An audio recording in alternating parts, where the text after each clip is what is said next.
दुलाराय बर' फरायसा आफादनि बानजायनायाव सनितपुर जिल्लानि सिङाव थानाय सा धेकियाजुलिनि बाटासिपुर मिलन गोजौ फरायसालिनि गेलेग्रा फोथाराव नैथि खेबनि 13 बोसोर बैसोनि सिंनि जोलुर बादायलायनायखौ दिनै बेखेवनाय जाबाय।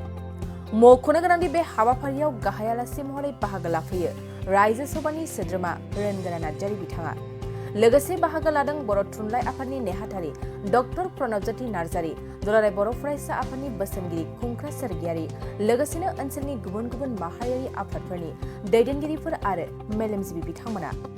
उन्दै उन्दै लाइमोनफोरनि केरियार दानांगौनि आरो समाज बेरेखा हाबाफारिनिफ्राय गोजानाव दोननो थांखिजों बड'फा गोजोरथियारि सोलायनाय मावथांखिनि गेजेरजों बे जोलुर बादायलायनायखौ दुलाराय बर' फरायसा आफादा खुंनाय जादों होनना बुंथियो दुलाराय बर' फरायसा आफादनि आफादगिरि दिपेन बर' बिथाङा।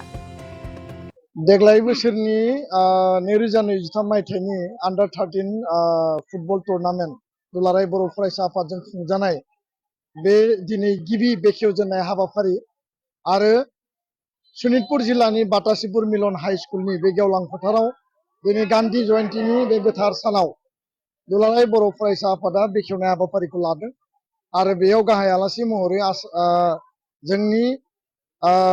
राज्यो सभानि एमपि मानगोनां रोनगोरा नार्जारी बिथाङा बाहागो लाफैदों आरो गासै एबसुनि टीम बारग' दैदेनगिरिफोर गुबुन गुबुन माहारियारि आफाद नैबे गेलेनायनि गेजेरजों आन्डार 13 फुटबल टुर्नामेन्टनि गेजेरजों बर' माहारियाव लाइमोन जोंनि उन्दै उन्दै जि माने सेंग्रा सिख्ला बा फरायसा फरायसुलि बिथांमोननि गेजेराव मोनसे जावरिखांनाय फैगोन आरो बड'फा गोजोरथियारि सोलायनाय मावथांखिनि जि मोनसे गुबै आयदा जे जोंनि फरायसा आरो जोंनि लाइमोनफोरखौ जिउ दानांगौ केरियार बानायनांगौ फरायनायजों लोगोसे गेलेनाय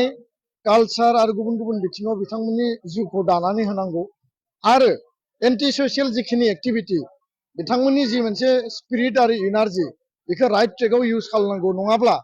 आथिखालनि लाइमोन सेंग्रा सिख्लाफोरनि गेजेराव मबाइल केटिएम बाइक आरो बिनि अनगायैबो फेग्रा बेसाद जानाय ड्राग्स जानाय बे मोनसे बांनायखौ जोङो नुनो मोनदों। दा बेखायनो नेगेटिभ जि जोंनि ट्रेक दङ बेखौ डाइभार्ट खालामनानै पजिटिभ मोनसे लामाजों बिथांमोननो गेलेनाय आरो कालचार आरो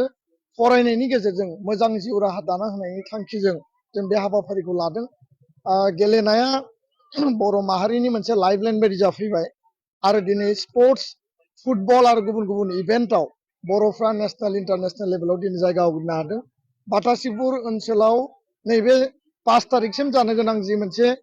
बे टुर्नामेन्टनि जि गेलेनाय बिनि गेजेरजों समाजाव गोजोन खौसेथि आरो जोंनि गेजेराव बादायलायनाय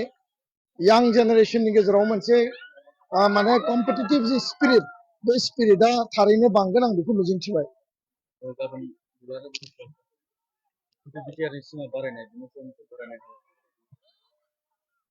दुलाराय बर' फरायसा आफादनि बानजायनायाव आरो बिश्वनाथ जिल्ला एबसुनि मददआव गहपुरनि दैमालु फोथाराव BTR एक्सटेनसननि welcome ceremony grand welcome ceremony जों लादों आरो बिनि गेजेरजों गाबोनो सनितपुर बिश्वनाथ आरो गुबुन गुबुन एरियाखौ बांहोनांगौनि थाखाय बा सिमा बारायनांगौनि थाखाय जिखिनि जोङो बाउन्डारि कमिसननो लिस्ट होनानै दोनदों बेयो जाहाथे फेस मेनाराव पूर्णांग पर्यायाव मोनसे जाफुंसार महर मोनगोन बिनि मोनसे कनफिडेन्सआ आरोबाव बांगोन। मानो होनना बुङोब्ला आसाम सरकारनि केबिनेट जि मोनसे डिसिसन आरो बे केबिनेटआव 41 भिलेजखौ अलरेडि रिकमेन्ड खालामबाय। आद्रा थानाय 500-600 जिखिनि गामिफोर दङ बे गामिखौ फेस मेनाराव बिथांमोना सोनायनि बाथ्रा। दा बेखायनो गाबोनो आसामनि केबिनेट मन्त्रि पीयूष हाजरिका बिथाङा गार्जेन मन्त्रिबो आरो लोगोसे बिटिआरनि चिफ प्रमद बर' बिथांमोना थांगोन आरो गासै एबसुनि टीम आरो 10,000नि बारा रायजो राजाफोरा बिथांमोनखौ ग्रान्ड वेलकाम खालामगोन। बिनि उनाव फेस मेनाराव जोंनि खामानिया जागोन हा हु मोननांगौ 5.3 नि गेजेरजों जोंहा बे ओनसोलनि फरेस्ट एरिया फरेस्ट एन्टाइटेलमेन्ट मोननांगौ 5,000 मोनबाय आरो गोबां मोनबावनांगौ दङ बिनि खामानियाबो सोलिगासिनो। स्कुल प्रभिन्सियेलाइजेसन 6.3 नि खामानिया बेयो जानो थांगासिनो दङ आरो खोब गोख्रै जागोन होननानै आसाम सरकारा जोंनो दाख्लैबावै कमिटमेन्ट होदों। दा बेखायनो बे गासै जोंनि जि जेंना जेंसि दङमोन एकर्डनि जिखिनि दफा एकर्डनि जि क्लज टाइम बाउन्ड स्पिडि इमप्लिमेन्टेसना जोंनि मोनसे कमिटमेन्ट आरो जोंनि मोनसे माने लाइन अफ एक्सन आरो गाबोननि वेलकाम सेरेमनिनि गेजेरजों कुनु बेयाव हारि माहारिनि गेजेराव गोरोन्थि सानलायनाय गैयाबासिनो बर' इनहेबिटेड आरो ट्राइबेल डमिनेटेड एरियाखौ लानानै जि मोनसे सेटेलाइट दायो एक्सपानसन जादों सिमुलुगुरि खाथिसिम गहपुरनि बियो उननि पर्यायाव कन्टिगुवास मेनाराव बियो गामि सोसननाया जागोन कन्टिगुवास जायोब्लासो सिक्स सिडुलनि पूर्णांग मर्यादाया फैगोन दा बेखायनो कुनु कारनाव जोङो बे जि जोंनि मावफुंनायनिफ्राय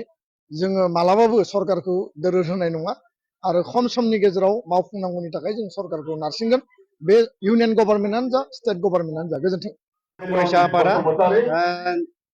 नैथि खेब जे आन्डार 13 फुटबल टुर्नामेन्ट बे दिनैनिफ्राय जागायबाय सनितपुर जिल्लानि जे मिलन गोजौ फरायसालि गेलेग्रा फोथाराव दिनैनिफ्राय जि गिबि खेब बियो सनितपुर जिल्लाजों आरो लोगोसे उदालगुरि जिल्ला बे मोननै टीमा जोबोरै मोजां गेलेना दिन्थिनो हादों आरो दिनैनि जि खेला जानानै थाङो आरो दिनैनि जि गिबि खेब बिनि उनाव जोंनि जे जाबाय थानाय फैबाय थानाय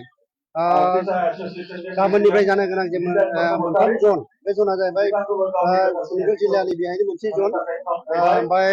बाक्सा जिल्लायाव मोनसे जन आरो कामरुप जिल्लायाव मोनसे जन बे मोनथाम जना गाबोननिफ्राय जागोन गाबोननिफ्राय जानानै 5 तारिखआव जोबगोन दा बेनि गेजेराव आरो जोंनिया मोनसे जना थाबावगोन गलाघाट जिल्ला बेयो 12-13 जागोन आरो बिनि उनाव सेमि फाइनाला धेमाजि जिल्लायाव मोनसे जागोन आरो मोनसे तामुलपुर जिल्लानि नाग्रिजुलि बेहाय जागोन दा बेखिनिसिम जोङो जाहाथे जोंनि खेला जाहाथे मोजां जानानै थाङो बेखौ हास्थायबाय दिनैनि खेला जाहाथे साबसिन हामसिन जादों आरो नायगिरिफोरा जोबोद गोजोननाय मोनदों बेखिनियानो जोंना थांखिया बेनो जे बड'फानि जि गोजोरथियारि मावथांखि बेजों लोगोसे जे बड'फानि सिमां आरो बेजों लोगोसे बे गेलेनायजों लोगोसे फरायनाय बियो जाहाथे गोजौ दावगानो हायो आरो बिसोरनि जाहाथे इयुननि जि गोनांथि बा सुबुं दोननाय जायो बेखौ हास्थायबाय आरो लोगोसे जोंनि बे बड'फानि जि गोजोरथियारि मावथांखियाव बेखौनो सानदों जे जोंनि इयुन जोलैनि जे गेलेगिरि बिथांमोना जाहाथे एकाडेमिक लेभेलजों जाहाथे फरायनानै आरो गेलेनायजों लोगोसे दिनै स्टेट लेभेल इन्टारनेसनेल लेभेल गेलेनो हायो बेखिनियानो गाव गावनि देहाखौ गोग्गो आरो गोख्रों खालामनो गोसो गुदुं लाइमोन एबा सुबुंफोरनि थाखाय मोजां खौरां क'क्राझार सोहोरनि खोदोमथलायाव लानानै फैदों फिट सिटी मुंनि मोनसे जिम सेन्टार सोरांस्रि नार्जारिनि गोदानै बेखेवजानाय फिट सिटी मुंनि जिम सेन्टाराव फैनानै नोंथाङा नोंथांनि देहाखौ गोग्गो आरो गोख्रों खालामना लादो अब्ला मानोथो गोबाव खालामखो नोंथाङा थाबैनो फिट सिटीआव एडमिसन लाहैदो आबुंसिनै मिन्थिनो थाखाय 7896710934 नङाब्ला 9706677961 मबाइल नम्बराव कल खालामनो हागोन